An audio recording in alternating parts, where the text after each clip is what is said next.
주님 사랑합니다. 주님 감사합니다. 사랑하는 자녀가 이렇게 주의 보좌에 나아가는 어린 양을 찬양하는 곡을 선곡했다는 것이 얼마나 기특한지요. 아버지, 정말 험한 십자가 붙들고 하나님의 나라를 이루어가는 청년들이 있음이 참 감사합니다. 아버지의 신앙의 위협을 잘 넘겨서 하나님의 나라를 대대로 이루어가는 청년들 될 수 있도록 도와주시옵소서.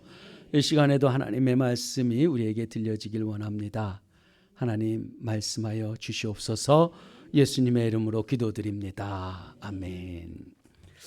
아멘. 우리 하나님 말씀 받겠습니다. 마가복음 3장입니다.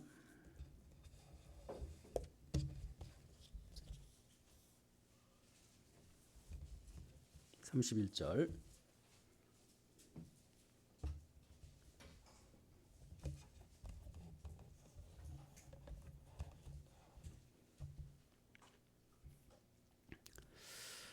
(31절부터) (35절까지) 우리 함께 봉독하도록 하겠습니다. 그때 예수님의 어머니와 동생들이 와서 밖에 서서 사람을 보내어 예수를 부르니 무리가 예수를 둘러 앉았다가 여짜오되 보소서, 당신의 어머니와 당신 너희들이 밖에서 찾나이다. 대답하시되 누가 내 어머니며 동생들이냐 하시고 둘러 앉은 자들을 보시며 이르시되 내 어머니와 내 동생들을 보라. 누구든지 하나님의 뜻대로 행하는 자가 내 형제요 자매요 어머니이라. 아멘.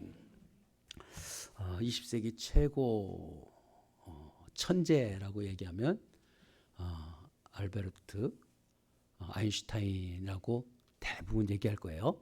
왜냐하면 그의 뇌를 보존해서 지금도 연구한다 그러지 않습니까? 그런데 20세기에 최고의 지성이다라고 하면 뭐 여러 사람 얘기할 수도 있겠지만 그 중에서 한 사람이 버트란트 러셀입니다. 이 러셀은 이 크리스찬은 아니에요. 그래서 보통 우리가 잘 이야기는 하지 않지만 그는 노벨 문학상 수상자이기도 하고 그 수학자, 그 사회학자, 천문적인 그런 지식들도 상당히 탁월한, 식견이 아주 대단한 가장 최고의 지성이라고 얘기할 수도 있을 것입니다.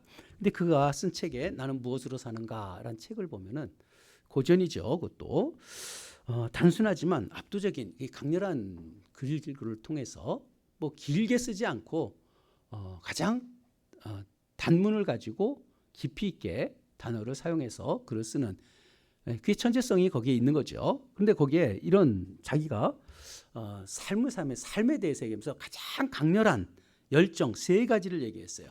첫 번째는 사랑에 대한 갈망, 사랑하면서 살아야 한다는 것. 두 번째는 지식에 대한 탐구. 세 번째는 힘들고 어려운 인류가 겪는 고통에 참을 수 없는 연민. 이 세 가지가 인생의 삶에 가장 중요하다라고 이야기를 했습니다. 이 세 가지를 이루어 가야 한다. 왜? 사랑에 대한 갈망은 가족 안에서도 사랑하고 이웃과 사랑하고, 이 사랑이 없으면 사랑이란 자체가 천국의 예고편이다 이렇게 생각하는 거예요. 가장 행복한 것은 사랑해야 된다. 그래서 사랑이란 것을 갈망하는, 그리고 지식을 탐구하는 것은 이 천문, 자연, 그리고 사회학적 이 모든 영역 속에서 이 지식을 아는 것이 얼마나 풍성한 삶을 살 수 있겠는가. 이것 때문에 그 지식에 대한 탐구, 이 식자들은 다 그런 게 있지 않습니까? 그래서 지식을 탐구하고 싶은 열망이 그 안에 가득 찬, 그래서 평생을 지식을 쌓아두는 삶을 살았던 거죠. 그래서 아인슈타인과 동시대 사람이라 같이 사역을 이뤄가고 사회를 개혁해 보려고 하고 그랬던 노력을 했던 사람이에요. 세 번째는 뭔가 인류가 겪는 고통에 대한 참을 수 없는 연민이라는 것은 함께 더불어 사는데 고통받는 사람들의 비명소리에 거기에 삶의 열정을 가져야 한다는 거예요. 버려진 아이들, 굶주린 아이들을 보며 마음을 아파하고 압제자에 의해서 고문당하는 그러한 희생자들과 혐오당하는 노인들, 그리고 사회에서 버림받고 빈곤한 이런 사회학에 대해서 거기에 관심을 인생을 삶을 살아야 한다 이렇게 얘기해요. 그래서 그는 사회주의자예요. 러시아의 그 사회주의하고는 좀 다르죠. 그러나 그 사회주의적인 그런 관점을 가지고 세상을 변화시키려는 그것이 바로 가치 있는 삶이다라고 얘기합니다. 우리는 과연 무엇을 위해서 지금까지 살아왔습니까? 지금 살아오면서 우리 청년 때도 지금 방향을 잡고 살아야 되잖아요. 무엇을 위해서 내가 인생을 살아가고 있는가? 이거 한번 우리 생각해 봐야 돼요. 어떤 열정을 가지고 내가 사는가? 아무렇게나 그냥 사는 사람들은 정말 목적의식도 없는 사람은 이건 삶을 헛사는 거죠. 그저 생존하려고 먹고 살기 위해서 사는 사람들, 그런 사람들은 바쁘게 살다가 언덧 그냥 사라질 때가 닥쳐오는 거예요. 의미 없이 그저 먹고 사는 문제, 그저 세상 것에 즐기는, 이러다가 세월을 그냥 불현듯 다 없어지는. 그래서 우리는 방향 조절을 해야 돼요. 지금 인생에 살면서 항상 내 방향을 어떻게 하고 이루고 있는가. 그런데 문제는 저는 그렇게 봐요. 문제 삶을 살아가는데 옳고 그른 거에 대해서는요, 이런 사람도 열심히 사는 사람이 있죠. 그러나 저는 잘못된 세계관을 갖고 있다고 보는 거예요. 아무리 세상에서 사회학적으로 모든 것을 유익을 준다고 할지라도 기독교적인 세계관이 없다면 그 삶은 결국 하나님을 벗어난 삶이잖아요. 그래서 하나님 안에서 이 세상을 바라볼 줄 아는 것을 세계관이라 그래요. 하나님의 안에서 세상을 바라볼 수 있는 이런 눈이 우리에게 열려야 됩니다. 그래서 우리는 자기에 집중하면서 인생을 살다가 자기에 매몰돼 버리는 인생들, 그런 사람도 상당히 많잖아요. 자기만 알다가 자기 중심이에요. 다 모든 것이. 그러다 인생을 끝내버리는. 세상에 가장 천재라고 얘기하는 이런 사람들, 지성이라고 얘기하는 사람들도 사실 모르는 게 뭔가 하면 하나님을 알지 못한다면 그의 인생이 얼마나 불행할 수 있을까라는 것을 생각해 봅니다. 우리는 방향이 있어요. 뭐예요? 하나님 나라죠. 하나님 나라를 위해서 사는 거예요. 예수를 믿었다는 것은 예수 그리스도를 따르는 삶을 산다는 게 얼마나 놀라운 복인가. 여러분, 복받은 사람들이에요. 예수를 믿는 사람이 정말 복받은 사람이에요. 우리가 제자도를 이 길을 가는 것, 오늘 3월 첫째 주예요. 사실 제자도 개강하는 날입니다. 제자도 개강이에요. 그래서 오늘 제자도에 대한 말씀을 좀 드리는 거예요. 제가 박사 논문을 쓸 때 21세기 종교개혁을, 21세기 영적 대각성을 이루는 실천 방향, 그리고 부제가 그날 교회 제자도 훈련 모델을 통하여, 이렇게 기록되어 있어요. 우리 그날 교회가 영적 대각성을 이루어가는 교회, 제자도 훈련을 통해서 그런 하나님의 나라를 이루어가겠다고 제가 학위 논문을 그것으로 썼어요. 그리고 우리를 구체적으로 어떻게 하나님 앞에 훈련하는지를 글로 만들었는데, 요즘 그 제자도 훈련조차도 지금 못하고 있잖아요. 10기가 아주 야심차게 아주 열정을 가지고 시작했는데 훈련받다가 떠나기도 하고, 지금 오늘 개강하려는데 뭐 일정 자체가 안 돼서 오늘 개강도 못하고, 저는 제일 안타까운 게 이 제자도가 흐릿해질까, 이게 가장 안타깝습니다. 그래서 오늘 우리는 이 제자도 속에서 우리가 하나님 앞에 나아가는데 첫 번째가 뭔가? 여러분, 그저 우리는 제자도 훈련하는 것이 아니라 하나님 나라를 이루기 위한 운동이에요. 그 운동을 이뤄가기 위해서 하나님 앞에 서 있는,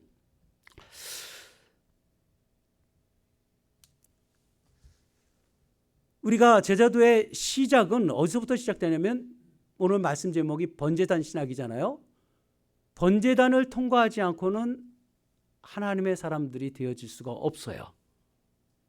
이거 명심을 해야 합니다. 왜 번제단이라고 표현했냐면 이 구약적인 용어잖아요. 성막이 있고 성막 안으로 들어가기 위해서는 성소와 지성소 들어가기 전에 번제단이 있어요. 번제단에서 제물을 씻어내지 않습니까? 그 씻어내고 제물이 되어지는 거예요. 그리고 물두멍에 가서 손을 씻고 성소에 들어감. 그리고 지성소에 들어감. 이 성소에 들어감이 그리스도인의 본질적인 삶이 시작되는 거 아니겠습니까? 그게 언약이에요. 하나님과 하나님의 백성의 만남. 이게 성소예요. 그러면 그 성소에 들어가기 위해서 우리가 하나님의 자녀로서 제일 먼저 시작하는 것이 번제단에서 있어야 하는데, 이 번제단의 의미 속에서는 부정한 것을 제거시키는 거예요. 우리가 그리스도인이라면 이 부정한 것을 어떻게 제거할 것인가? 첫 번째가 통과하는 것이, 첫 번째 질문을 저는 누가 주인이냐라는 질문이에요. 내가 주인인가? 정말 하나님이 주인인가? 그러니까 주여 주여 하잖아요. 주여 주여 하면서 내 마음대로 하면서 주여 주여 하면 그게 주님을 우리가 믿는 자입니까? 아니면 자기를 믿고 주를 이용하는 자입니까? 첫 번째 질문은 내가 누구인가? 정녕 주인이 누구인가를 우리가 알아야 돼요. 우리가 주, 롤드라는 말을 쓰잖아요. 주, 큐리오스라는 단어를 쓰고요. 나의 주라고 고백을 하는데, 그리고 우리에게 또 구세주란 말을 써요. 이 세비어란 말을 쓰잖아요. 구세주는 우리를 구원해 주시는 분이지만 그 개념 이전에 우리의 주인 되신다는 개념이 있어요. 우리의 주가 되신다는 거죠. 그래서 주와 종과의 관계는 주인 뜻을 따르는 자들이잖아요. 첫 번째는 우리는 주님의 뜻을 따르는 자. 여기서부터 시작된다는 거죠. 그래서 나는 항상 여기서 우리 자신들을 점검해야 돼요. 내가 주인인지, 하나님이 주인인지, 내 마음대로 하는지, 하나님 뜻대로 행하는지. 여기서 첫 번째 시작이 달라질 것입니다. 두 번째는 하나님 앞에 조건 없이 살아야 돼요. 여러분, 하나님 앞에 사는데 나는 이렇고 저렇고 해서 내 생각을 가지고 사는 것이 아니라 하나님이 원하신다면 하나님의 뜻에 맞추고 사는 거예요. 다니엘의 세 친구들이 뭐라 그랬습니까? 불 속에 던질지라도 주께서 나를 건져 주실 것이다. 그리 아니하실지라도 나는 하나님을 의지하고 살겠다고 다짐을 하지 않습니까? 불 속에 던져져서 내가 다 불타오른다고 할지라도 하나님이 건져주실 것을 믿지만 그리 아니하실지라도 나는 여전히 하나님을 부인하지 않겠다라고 하잖아요. 여러분, 우리는 신앙생활하면서요, 내가 요거 만족하고 저거 만족하고 이것 때문에 내 신앙생활하는 것이 아니에요. 하나님이 원하시는 대로 하나님이 하시든 안 하시든 나는 없고 주만 있는 거예요. 여전히 나의 주인 되시는 그 하나님을 내가 믿고 사는, 이게 신앙 아닙니까? 그래야 사람이 변화되는 거예요. 내 마음대로 내 생각대로 하지 말고 하나님께서 행하신다면 조건 없이 하나님 앞에 삶을 살아내는, 그래서 젖대 나의 심정이라고 그랬잖아요.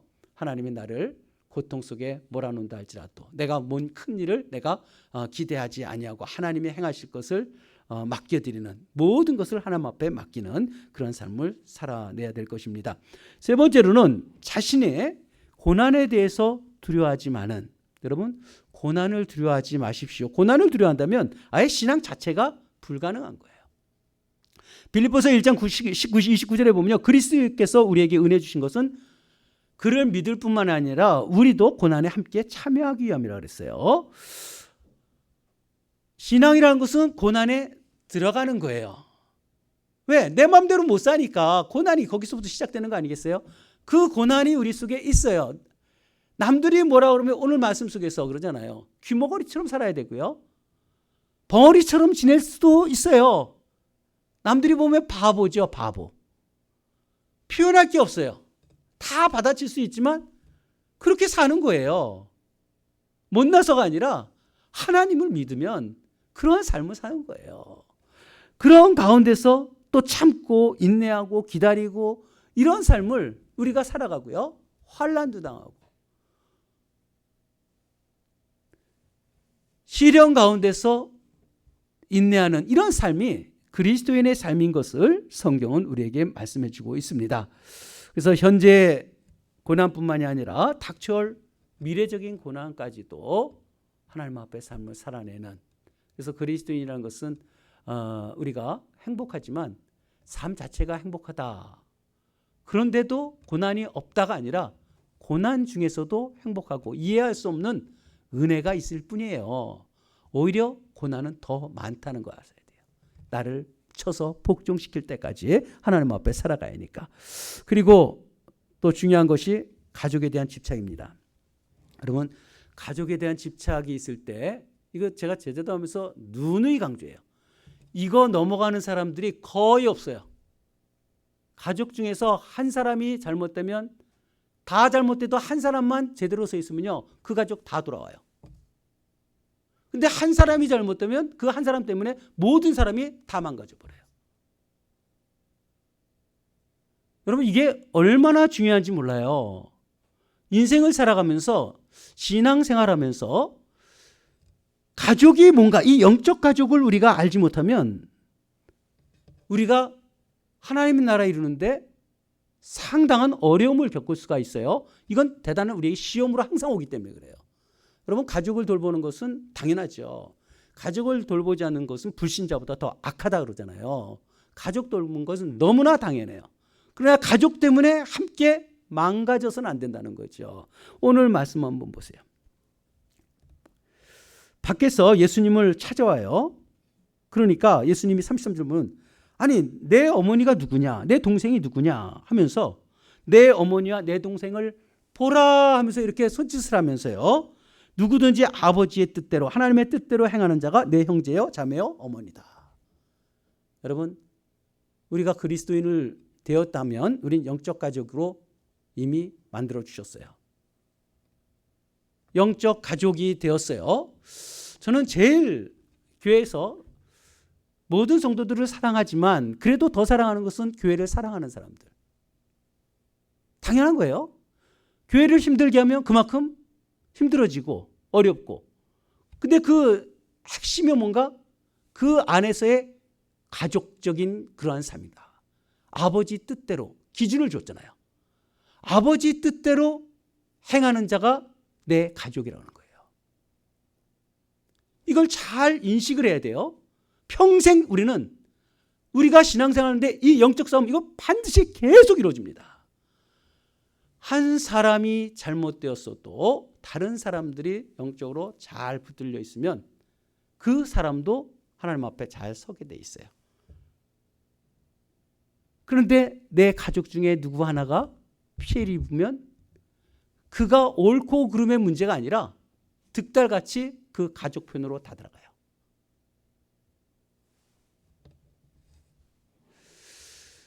혈육의 사랑도 있지만 더 중요한 것이 아버지 뜻이라는 것을 알아야 돼요.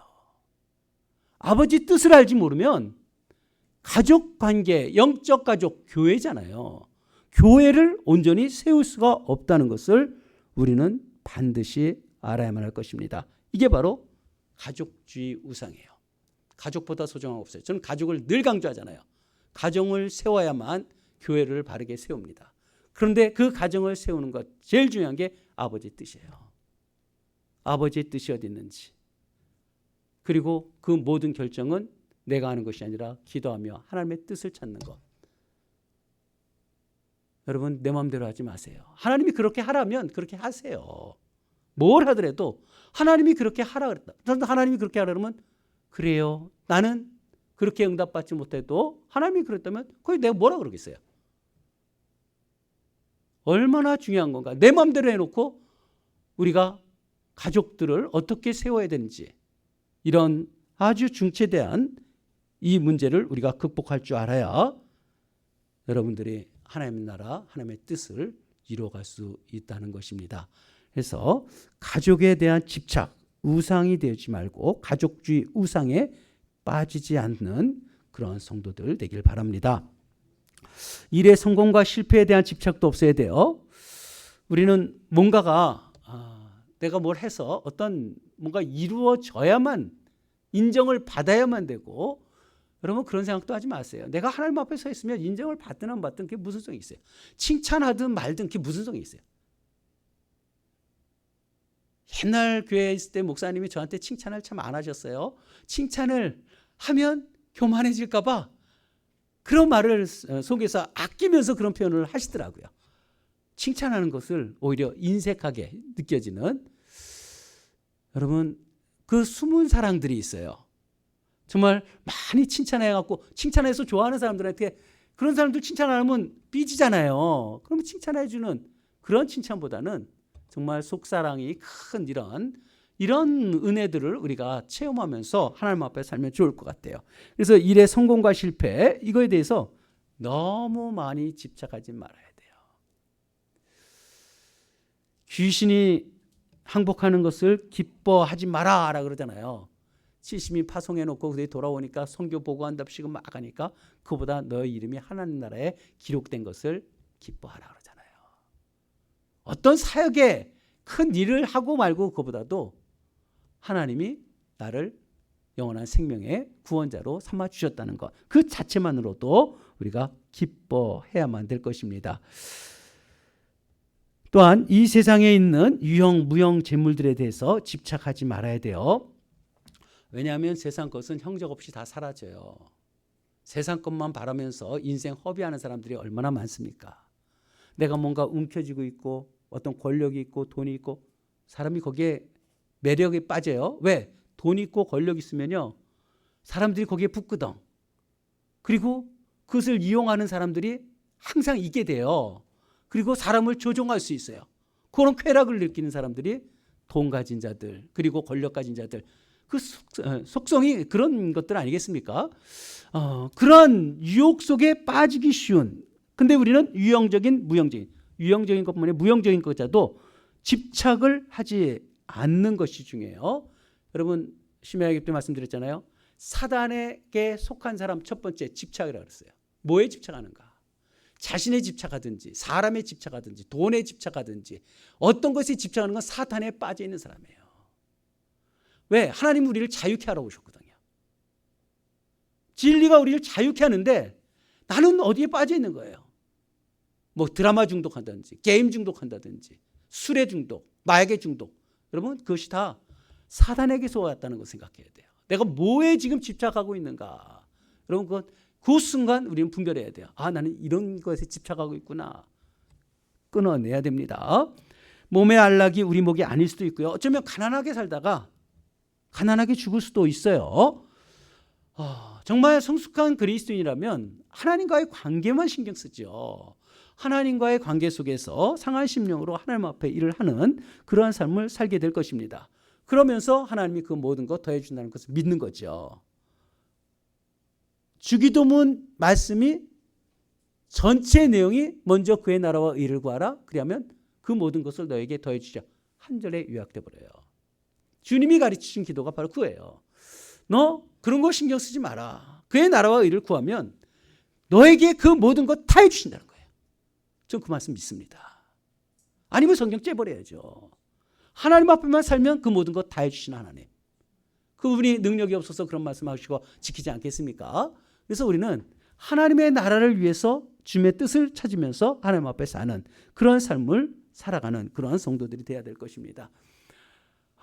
교회도 마찬가지예요. 교회도 뭐 성도가 있어야 되고 뭐 요즘 피아노 반주자가 없으니까 반주자가 있어야 되고 반주자가 없으니까 뭐가 안 되고 그런 쓸데없는 이야기할 게 없어요. 있으면 좋고요. 없어도 하나님 앞에 감사하고요. 러시아 정교회 가면은요, 거기에는 여러분들은 앉아서 말씀을 듣죠. 그들은 서서 말씀 듣고요. 그래요. 왜 의자가 없어요? 거기는 의자가 없어요. 또 악기도 없어요. 그리고 어떤 성상도 없어요. 왜 그런 게 없는가? 의자가 없는 것은 용서받는 죄인이 하나님 앞에 내가 이렇게 예배를 드리면서 이렇게 편안하게 앉아서 예배 드리는 자체를 용납할 수가 없는 거예요. 그들은요. 그 경건한 가운데 하나님 앞에 예배하는 그런 서서 드려지는 예배예요. 나이가 많든 적든 다 서서 하나님 앞에 예배드리고 예배에 대한 진정성을 볼 수 있는 곳이 바로 그런 모습이죠. 또 악기가 없다는 것, 거기는 오르간이나 이 서방교회와 동방교회라고 얘기하잖아요. 서방교회는 이 지금 캐톨릭이라고 하는 구교와 거기서 분리된 신교, 우리 개신교가 이렇게 같이 있고 그 이전에 서방교회와 동방교회가 갈라져요. 근데 서방교회는 변질됐다 생각하는 거예요. 이 동방교회 쪽에는 자기들이 이 오더독스 처치라고 그래요. 자기들이 정통교회다 그래요. 러시아 그래서 정교회 그러잖아요. 그리스 정교회, 러시아 정교회. 정자를 거기가 그렇게 갖다 붙이지 않습니까? 그래서 성경대로 초대교회처럼 자신들 한다. 그래서 개신교에 있던 사람들이요, 이 천주교로 가는 사람도 있고 정교회로 가는 사람들 있잖아요. 정교회로 가는 사람들이 하는 얘기가 정말 하나님 앞에 예배드리는 느낌이었다. 이런 얘기를 많이 해요. 정말 우리가 예배 자세가 어떻습니까? 정말 하나님 앞에 경배하려고 지금 우리가 앉아 있는가? 하나님을 만나려는 그러한, 이 예배는 하나님의 만남이잖아요. 그 하나님을 만나는 그러한 감동이 있는, 그리고 경배하고 찬양하는, 그리고 그 악기가 없기 때문에 반주자가 필요 없죠. 다 아카펠라를 가지고 하나님 앞에 올려드려요. 그러니 찬양을 얼마나 많이 연습합니까? 우리 사부 찬양 연습하라고 그래. 연습을 얼마큼 해갖고 오십니까? 그 하나님 앞에 찬양이 그들은 항상 연습이 그만큼 되어지는 거예요. 예배 삶 자체가 찬양을 항상 부르고 하나님 앞에 나가는 이런 모습들이 있는 거예요. 정말 이 땅에 있는 유형 무형 것에 집착하지 말고 주신 것대로 하나님 앞에 살면 돼요. 없으면 없는 대로 주시면 주신 것에 대해서 감사하면서 하나님 앞에 예배드리는 본질적인 삶을 우리가 살아나가야만 할 것입니다. 그리고 이게 지금 그리스도인의 초보 얘기하는 거예요. 질병에 대해서, 고통에 대해서도 두려워하지 말아야 하는 것. 여러분, 질병과 고통이 있다고 그것 때문에 무너질 수는 없는 거예요. 아파도 여전히 하나님을 찬양해야 되고요. 고통스러운 가운데 있어도 여전히 하나님을 찬양해야 돼요. 힘들다고 하나님을 떠나고 도망가고 내 마음대로, 그것이 아니라 그런 질병의 문제 속에서도 여전히 하나님을 찬양할 줄 아는 병상의 영성이라는 게 있잖아요. 침대의 영성이 있잖아요. 누워서라도 하나님을 높여드리고, 그래서 나에게 하나님 앞에 나가는데 장애될 것은 아무것도 없어요. 그래서 그런 것도 나에게 문제가 되냐고, 하다못해 죽음에 대한 것도 자유해야 돼요. 죽음의 자유함이 없으면 그리스도인으로서의 삶을 온전히 살아오지 못한 거예요. 여러분, 우리가 죽음이라는 게 문득 우리에게 다가온다고 생각해 보세요. 질병도 중병이 갑자기 탁 찾아왔을 때 우리의 마음이 얼마나 무너집니까? 그러나 더 중요한 것은 하나님과의 관계라는 거예요. 주님이 이 땅에 오신 것은 마귀를 멸하러 오시고 죽음을 두려워하는 자를 건져내기 위해서 오셨다고 히브리서 1장에서 말씀하잖아요. 주님이 오셨는데도 여전히 내가 죽음을 두려워하고 있다. 그럼 주님이 오셔서 그 역할이 우리에게 나타나지 않는 거잖아요. 그래서 죽음이란 것조차도 극복할 수 있는 그러한 신앙이 우리에게 있어야 참 신앙, 처음 번제단 신학을 넘어갈 수 있다는 것이죠. 그리고 마귀를 멸하러 왔는데 마귀를 쫓아다녀서 되겠습니까? 그래서 우리는 그 사망아 쏘는 것이 어디 있느냐 그러잖아요. 우리는 정죄당할 것이 없는 하나님의 자녀로서 삶을 살아가는, 이렇게 말씀을 드리면 어떻게 보면 극단적인 것 같고 어떻게 그렇게 할 수 있냐 이렇게 얘기하지만, 제가 말씀드리는 건 지극히 성경적인 거예요. 아주 성경적인 거예요. 우리가 그렇게 살지 못하니까 너무 심한 말씀 아닌가 이렇게 느낄지 몰라도 우리는 이러한 삶을 사는 것이 제자도예요. 이 삶을 우리가 추구하며 하나님 앞에 살려고 할 때 교회는, 성도의 모습은 변화를 가질 수밖에 없겠죠. 그러면서도 제가 아무리 선생 역할을 한다 할지라도 성령의 사역을 대신할 수는 없어요. 여러분의 내면의 가치 다 바꿀 수가 없어요. 아무리 얘기해도. 말씀을 다 듣나요? 아무리 성경을 맥체인 하라 해도 합니까? 그렇지만 하라고 하는 것이 저의 역할이에요. 우리가 하나님의 나라를 위해서 할 수 있는 것은 여러분들이 뭔가를 하려고 하면은 스스로 하려고 할 때 돕는 것이죠. 그래서 훈련 받을 때 항상 매사에 저 역시도 하나님 관점에서 봐요. 정말 하나님의 일을 할 수 있는지, 아니면 기다리면서 그에 맞는 그 수준에 갈 수밖에 없는, 하나님 앞에 자신을 드리지 아니하면서 그리스도인으로서의 종의 대가를, 제자의 대가를 치를 마음이 없는 자들을 붙들고 훈련하는 것은 참으로 고통스러운 일이겠죠. 우리가 가야 할 길이 과연 어떤 길을 가야 할 것인가. 그렇지만 하나님 앞에 헌신하고 싶고 하나님의 뜻대로 살고 싶은 그런 마음에 갈망이 있는 사람에게는 제자도는 정말 가라앉은 곳에 우리에게 주시는 생수가 쏟아 부어지는 거겠죠. 말씀대로 같이 살고 싶은 사람들이 거기에 영적 스크럼을 짜고 서로 하나님 앞에 한번 살아보려고 하는 그런 마음이 있으면 얼마나 대단합니까? 성도들 중에서 그런 마음을 가지고 이야기하면 제가 얼마나 힘이 나겠어요. 하나님의 나라 위해서 이렇게 해봅시다, 저렇게 해봅시다. 그런 이야기들이 우리 속에 있어야 되는 거 아니겠어요?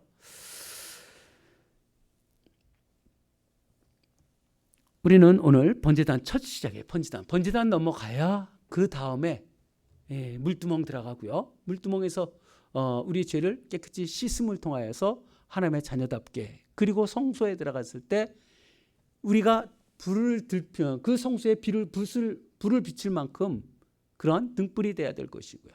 그곳에서 떡상이라는 것은요, 그냥 떡상이 아니에요. 하나님 앞에 얼마나 수고하며 살았다는 증거물입니다. 떡과 포도주를 올리잖아요. 이른 비와 늦은 비를 통해서 하나님께서 주신 걸 가지고 내가 정성껏, 그거는 말 그대로 진설변한 것은 파님레임이에요. 얼굴의 떡이에요. 얼굴의 떡. 하나님에게 내 얼굴 좀 보소서. 내가 이렇게 살아와서 하나님 앞에 진설합니다. 올려드립니다. 이런 삶이에요. 그 분향단 통해서 하나님 앞에 기도하면서 하나님 앞에 나가는 이런 자세들, 정녕 그 시작이 이 번제단 통과하는 모든 부정한 것을 극복하고 하나님 앞에 살기로 작정하는 그런 종들로 삶을 살아내기를 주님의 이름으로 축복합니다. 기도합시다.